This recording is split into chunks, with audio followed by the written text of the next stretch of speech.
Welcome sa ating explainer kung saan bubuksan natin ang isang napakagandang mundo. Isang mundo kung saan ang sining at matematika ay nagiging isa. Okay, tingnan nyo to ah. Pag nakakita kayo ng isang komplikado at paulit-ulit na pattern na ganito, ano agad ang pumapasok sa isip nyo? Sining ba to? O baka naman matematika? Ang totoong tanong, di ba, ay paano nagagawa ng mga artist ang mga ganitong klaseng disenyo? Yung bawat piraso, kahit gaano pa ka-weird ng hugis, ay saktong-sakto ang lapat.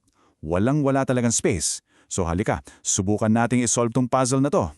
Well, ang sagot ay nagsisimula sa isang salita. Tessellation. Ano ba to? Simple lang. Ito yung paglalatag ng mga tiles sa isang patag na surface na walang anumang butas o gap at walang magkakapatong na parte. Perfect fit, ika nga. Okay, so paano to nangyayari? Ang sikreto mga kaibigan ay nasa mga sulok. Yung punto kung saan nagtatagpo yung mga kanto ng bawat hugis, yan ang tinatawag nating vertex. Diyan nakatago ang lahat. At ito na ang golden rule natin. Tandaan nyo to. Sa bawat isang vertex, pag pinagsama-sama mo ang mga angles ng lahat ng shapes na nagkikita-kita doon, ang total dapat ay eksaktong 360 degrees. Isang kompletong bilog. Walang labis, walang kulang. So, kung yan ang rule, 360 degrees, anong mga regular polygon kaya ang pwedeng gumawa niyan? Alin sa mga familiar nating hugis ang pwedeng mag-tessellate ng mag-isa? At hito, kitang-kita sa table na to. Tingnan natin. Ang triangle, 60 degrees ang angle. 6 sa kanila, 60 times 6 ay 360. Pwede. Ang square, 90 degrees. 4 sa kanila, 90 times 4, 360 din. Pwede rin.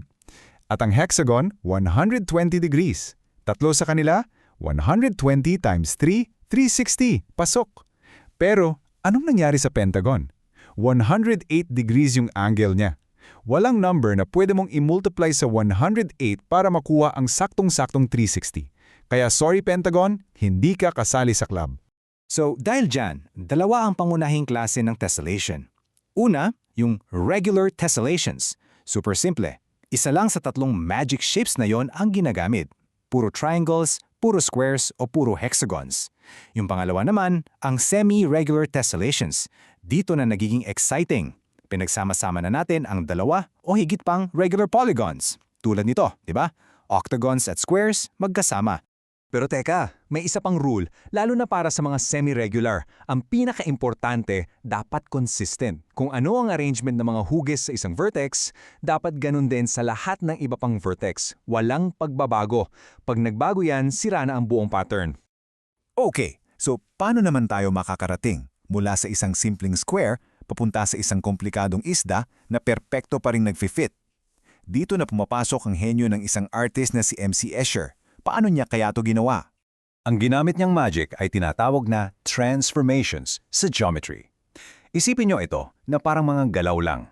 Mga galaw na hindi nagbabago sa laki o sa hugis ng isang bagay. Pwede mong i-slide, i-flip o i-turn, pero yung itsura at sukat niya pareho pa rin. At may tatlong basic na transformations na kailangan nating tandaan. Una, translation, parang pag-slide lang ng isang bagay. Pangalawa, reflection, parang pagtingin sa salamin, binabaliktad mo. At pangatlo, rotation, iniikot mo lang siya sa isang point. Slide, flip, turn. Yun lang yun. At ito yung proseso, napakatalino. Tingnan nyo. Step 1, magsimula ka sa isang basic shape. Sabihin nating square. Step 2, baguhin mo yung isang side. Gumuhit ka ng kahit anong gusto mo. Step 3, at ito yung crucial part. Yung binago mong side, i-apply mo ng transformation papunta sa kabilang side. For example, i-slide mo lang. At step 4, ayan na. Yung bagong hugis, garantisadong magte-tessellate yan. Perfect yan pag inulit-ulit mo. At alam nyo ba kung saan nakuha ni Escher ang inspirasyon niya? Hindi lang basta sa math books. Nagsimula ang lahat nang mabisita niya ang Alhambra Palace sa Spain. Namanga siya sa mga napakakomplikadong Islamic art at mga tiles doon at doon nagsimula ang kanyang obsession. Pero ang pinaka-cool sa lahat ng ito, hindi lang to para sa art o math class. Ngayong alam nyo na ang sikreto ng tessellations, mapapansin nyo na, grabe, nasa lahat pala sila ng lugar. Nagtatago lang sa paningin natin. Saan? Tingnan nyo sa kalikasan. Yung honeycomb ng mga bubuyog, yung shell ng pagong, pati kaliskis ng isda.